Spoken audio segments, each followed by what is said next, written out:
got? And I'll get them to guess, and they come up with like 10. No, I go, no, don't be ridiculous. 50, Okay, someone puts in 100, and I say, right, I'll give you a number, 8,000. So tell me how you can scale that with some guy wandering around with his own little idea. You can't, and at the end of the day, and you're going to transition. We're talking about transition an organization that's got a 40-year-old hierarchical process built in to sell the product they've got. Well, no, they've got to move to digital platform, and the whole structure of moving these things. It's changed. It's moved. We've got the ability to build a CI/CD pipeline, not automate the whole lot. And yet we're still filling out 50 pages of forms to do a change request. So that's. But there must be a crossover point, though, in your mind. I mean, at what point is a company too small for safe, or too big for anything but safe?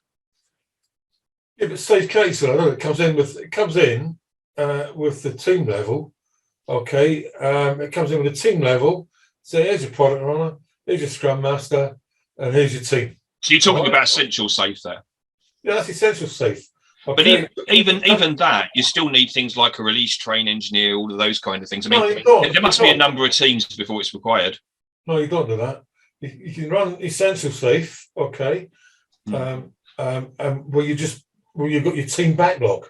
So if you look at the picture, there's a team backlog, all right, and there's your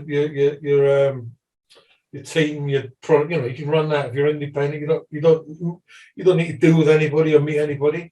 Okay, but when you step up and you've got a program of work, okay, then you have, 2 or 3 or 4 teams. Then it starts to change. You're scaling up, okay, but you can still work within that little, program backlog where you've got 3 teams pulling in different stuff. And the last project I was on, or the one before that, it was like that with 3 teams.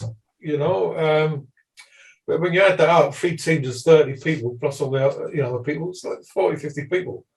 So suddenly you're into that stage where you need to, PI planning and the cadence.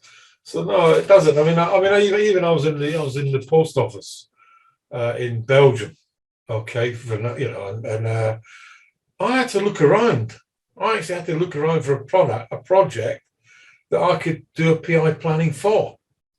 And they're going to just do it. So there's no point in doing it for the sake of doing it. You need to have, you're doing it because you want to, you want to integrate with other people, and you've got dependencies and other teams to deliver. And I was looking around, I had 15 teams.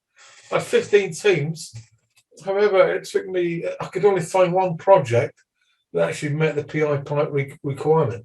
So as an SBCT, I don't go in there and start punting, and they're trying to push me to do a PI. We want to do a PI planning. I says, well, you've got nothing to PI plan. I can't see anything that's there. And so therefore, however, if there was something there, I would be able to kick into gear.